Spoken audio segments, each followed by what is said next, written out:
Joan and I were asked to go down to Plains.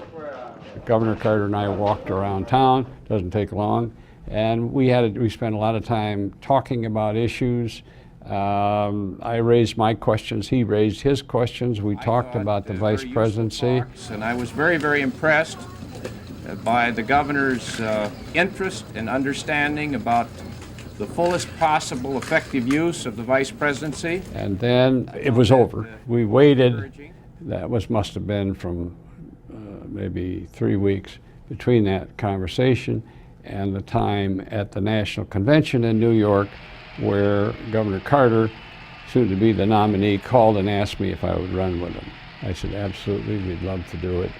And then within a couple hours, I was in front of the cameras and for the first time, I think, being seen by a lot of Americans. And that night I had to give my acceptance address. I am proud to accept your nomination as your candidate for Vice President of the United States.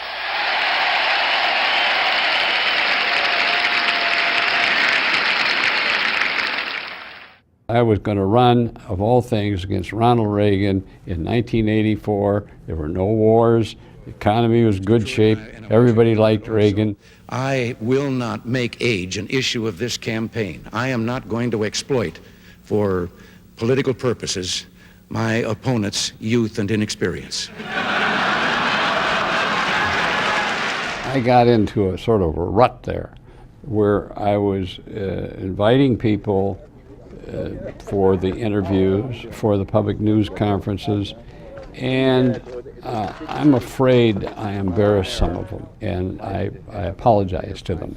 I think since then, the process of the same idea of vetting and talking and so on is demanded. You have to do that, but it's better to keep it more discreet, I think.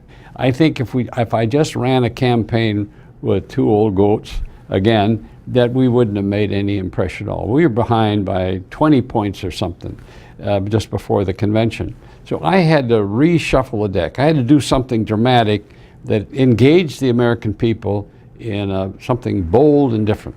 So I picked Geraldine Ferraro, and I think it was the right choice.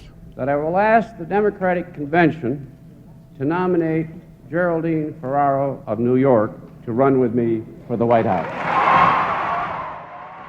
It was a very exciting thing to have a woman candidate, but and you had to be careful. Don't you patronize me, she said one time. Oh, this was wonderful. Let me just say, first of all, that I almost resent, Vice President Bush, your patronizing attitude that you have to teach me about foreign policy. But she's a good person. I liked her, stayed in touch with her, and there were no personal feelings in my race against Geraldine.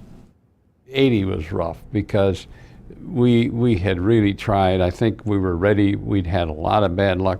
I think if we'd been given another 4 years, we could have really shown a lot of good things. That hurt me a lot because a missed opportunity that the president and I had. But of course, the running, when you're the nominee, you don't share the risk that much. And when you lose, especially like I do, it is painful.